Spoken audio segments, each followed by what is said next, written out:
Good evening, Bahamas. Coming up tonight on our news. The Minister of Tourism reveals that a vendor received $1 million for consulting services. The Environment Minister reveals how his ministry is dealing with that Rubis fuel leak report. Glennis Hannah Martin weighs in on the removal of NIA.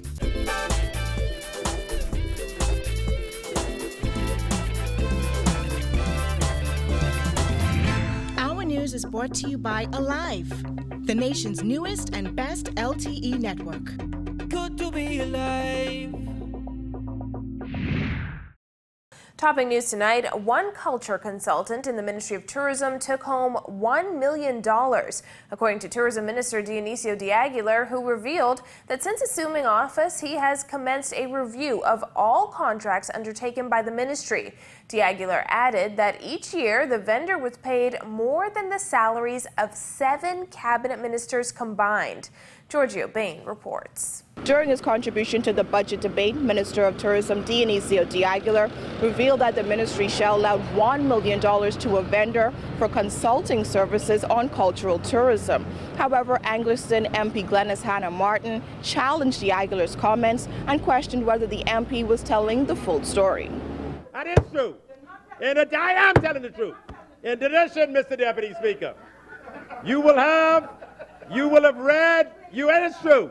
That back and forth between de Aguilar and Hannah Martin erupted shortly after the tourism minister revealed that a consultant in the Ministry of Tourism was paid over $400,000 a year under the Christie administration to consult the ministry on cultural tourism.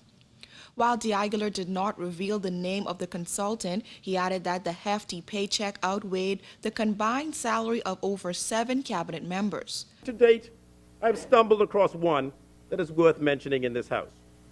There is one individual that is being paid $33,333.33 each month, or $400,000 per year, more than the combined salaries of 7 cabinet ministers and 1 parliamentary secretary, for consulting services as it relates to cultural tourism.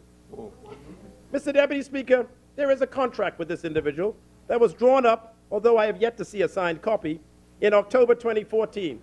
And that person has been paid over $1 million under that contract to consult on cultural tourism. De Aguilar said he sought the advice of the senior staff at the Ministry of Tourism, who informed him that they also felt that the salary did not measure up with the work done by the consultant, but they received orders from the top of the former government to pay the outrageous fees. I don't know, Mr. Deputy Speaker, but this smells fishy. When asked what this individual produced for the $1 million spent, senior executives of the ministry all agreed that whatever he did produce, it was not, in their professional opinion, worth $1 million. When asked to opine on whether this amount was outrageous, they all agreed that it was. When asked to opine on whether the monthly payment should be continued, they all agreed that it should not. When asked to shed some light on who ordered that these payments be made, they either had no knowledge of the terms of the contract, and those that did said the instruction to pay the outrageous amount came from the very top of the former administration. And I would like him to say... Mr. Angleton, please. Hannah Martin suggested that the tourism minister was not providing all the facts and asked that the consultant's duties performed be outlined in the House of Assembly. She also asserted that the same consultant was hired under the previous F&M government and paid high fees. It's not always all about you as a speaker right now. No, I know. Speaker, You're telling me what my concern is that the member is giving partial information which is misleading the public. What I would do, Mr. Speaker, I would like to ask the member if he would kindly set out the task performed by this person, because I'm told that the Free National Movement used to bring him in to do the CACIC Awards at high cost, and that the government made a decision to engage him. Yes, I know who this is. The government made a decision to engage him to do a number of things, including help develop a cultural policy for the National Development Plan and help us develop a national theater. He's a distinguished Bahamian. D'Aguilar said upon assuming office, he has embarked on the review of all tourism heads of agreements, contracts, and plans for future events. He advised all vendors of the Ministry of Tourism that this is the era of cutbacks and belt-tightening. No unnecessary expense will be authorized or incurred unless taxpayers are getting value for their money. Reporting for Our News, I'm Giorgio Bain. Well, D'Aguilar also revealing that the entire board of the Nassau Airport Development Company was dismissed after it wrote off a third of the $3.3 million debt owed by a politically connected tenant at Lynden Pindling International Airport. D'Aguilar says the tenant operates 5 stores at the airport and has not paid rent in 5 years. Mr. Deputy Speaker, there is a large tenant who operated 5 stores in LPIA. How she got 5 stores in the first place is mind-boggling to me and reeks of an all-for-me baby policy adopted by someone some time ago. 6? Okay. Anyway, Mr. Deputy Speaker, as soon as the government changed in 2012, this... We're talking about our business, Bahamian people's business. It's Bahamian people's business, nothing to do with Solomon. Free down. Continue your contribution, please. Anyway, Mr. Deputy Speaker, as soon as the government changed in 2012, this tenant stopped paying rent. According to D'Aguilar, the tenant was allowed to remain delinquent due to political intervention. This claim did not sit well with former Minister of Transport and Aviation Glenys Hanna-Martin. What's the point again, ma'am? Member Freetown is going to learn that 5 years is a long time, and these things are going to come back. Your point. The point of order is I want the member, because I was the minister, and I want him to tell this parliament who he is speaking about when he says directives were given. Because I want him to say in this parliament who gave, which political, he's saying the political directorate gave directions. It wasn't you. No, no. You got to make, no. You make sure you indicate to this parliament what you are saying. By the end of December 2016, owed NAD $3.3 million. I am told that every effort that was made by NAD to collect this money was rebuffed by direct intervention by the political directorate, telling NAD to back off and stand down. D'Aguilar asserted that the board acted poorly and that the agreement to write off the $1.2 million owed by the tenant will be investigated to prove whether it was legal.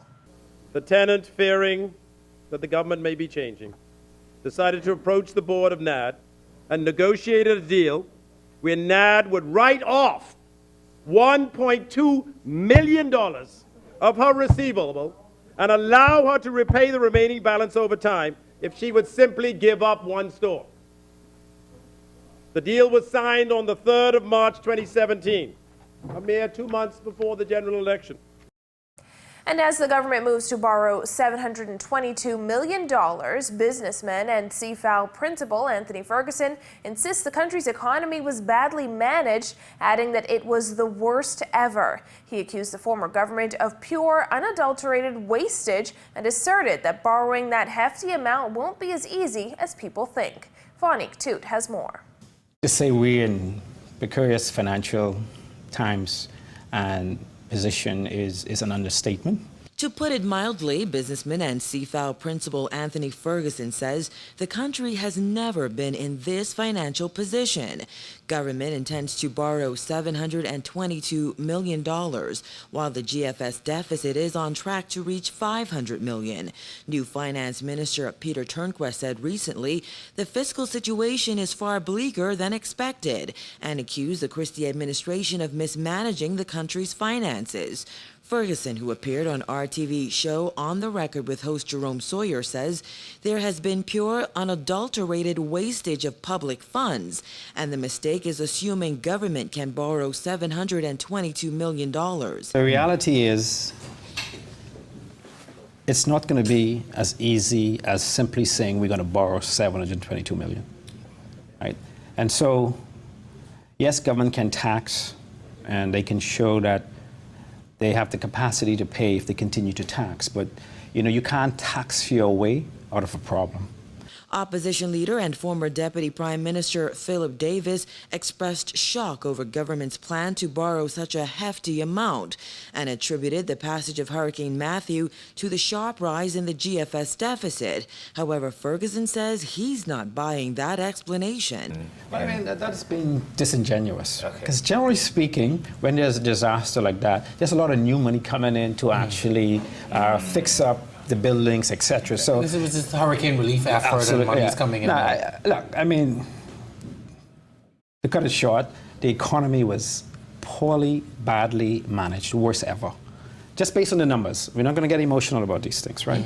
The reality is, right, hopefully one of the learning lessons from this is we will probably consider now setting up a catastrophic kind of national fund that people contribute. Given the country's current credit rating and slow economic growth, Ferguson says it will be challenging to borrow money going forward. There will come a time when the market will say no more. For example, the last 4 years, we've borrowed over $2 billion, and the average growth was negative 0.5 over that time period, the average. So we were, normally when you borrow money, you borrow to grow something. So you borrowed money and the economy was still shrinking. So what it says, it was just pure, unadulterated wastage. That's it. And so going to the market is going to be challenging, particularly in the international market. Noting that revenue has been flat over the past 8 years, while debt and government expenses have continued to increase unabated, the CFAO principal predicted a rough road ahead for the new government. These are some of the hard facts. I don't envy the position that the new Minister of Finance finds himself today. He's going to have to do a lot of heroic hoop jumping to really, for the next 18 months, try to stabilize things and then try to grow the economy. And he's going to have to cut wastage. And quite frankly, if we can do that, we may be in a position to get it. But I'm hopeful. Ferguson said hopefully the Minnis administration can move to mitigate the increase in debt and increase revenue in 6 months. However, as it stands, he says, the 2017-18 budget cannot move the Bahamas out of its current position. Reporting for our News, I'm Vani Tude. And Minister of the Environment, Romuald Ferreira, says he has yet to see that independent review into the delayed Rubis report. In fact, the Marathon Member of Parliament questioned whether the review ordered by the former Christie administration even exists. Jasmine Brown has that story. The Environment Minister says despite the fact that the oil leak occurred nearly 5 years ago, his constituents still want and deserve answers. I haven't seen it. That's if it exists. Ferreira adds his team is actively trying to confirm its existence and then locate it. He says once that's done, it will be released to the public. Yes, we will look for it. If it exists, we will disclose it. The spill occurred in late 2012, early 2013, according to consultants Black & Veatch. The government received the report in February 2014, but it was not released to the public until April 2015. The delay caused public uproar and prompted the then government to express regret over the delay. A month after its release, former Attorney General Alison Maynard Gibson announced that the government appointed retired Justice Joseph Strawn to conduct an independent review into the reason for the delayed release of the report on the fuel leak at Rubis's Robinson Road station. Before the election, Maynard Gibson repeatedly declined to comment on the report, referring the media to Strawn for answers. But Strawn has said there are people in a better position than him to speak to the report's release. Ferreira says that what's important now is moving forward. The key is we have to move forward. And the way to move forward, obviously, is to disclose information to the public if you have it. If we have it. Reporting for our News, I'm Jasmine Brown. In other news, after the government took an axe to the National Intelligence Agency created under the last Christie administration, the opposition's shadow minister for national security, Glenys Hanna-Martin, says she can only hope the current administration has a follow-up plan to tackle crime. April Sands reports. The shadow minister of national security hopes this new administration has a backup plan in the removal of NIA, considering the new level of threats the country faces, according to the previous administration. Glenys Hannah Martin slammed the F&M government's decision to disband the National Intelligence Agency, asserting the NIA was vital to the protection of Bahamians. The agency was touted by the Christie administration as a unit to gather intelligence in an effort to prevent new threats. In this day and age, the Englishton MP says threats to the country should never be taken lightly. She said she can only hope the current administration has an even better plan to reduce crime. We see what's happening worldwide, so we know that today is not yesterday, that the threats are much more acute and much more serious. And so the question is, to what extent is the Bahamas, protecting itself from any potential threat? National Security Minister Marvin Dames announced in Parliament that the new administration had disbanded the unit, but left the door open for future operations after legislation is passed to govern it. He asserted that the NIA was not a national intelligence agency at all and only carried the name. However, former Minister of State for National Security Keith Bell insisted that the NIA should have been allowed to continue operations, given what he called the very real national and international threats to the country. Hannah Martin echoed those same sentiments. I think it's very important that they assure the Bahamian people that whatever is done, that the interests of the Bahamian people are protected. And bearing in mind the nature of our country, open borders, high input of tourism, tourists coming in and out, movement of people, et cetera, et cetera. And so and airports all over the country, multiple airports. We probably have more airports per capita than most countries in the world. So, it's for them to make a determination. The only admonition I would say is that they must be very sure that whatever is done, they protect the interests of our people. Now, when asked why the former administration failed to bring legislation governing the NIA if the agency was so important, Bell said the Christie-led government wanted to get the legislation right and spent time benchmarking it against others in the region. Reporting for our news, I'm April Sands. Still to come on our news, why a former PLP MP says political appointees should step down, plus why parents and teachers at one school are asking motorists to slow down. That's coming up when our news returns.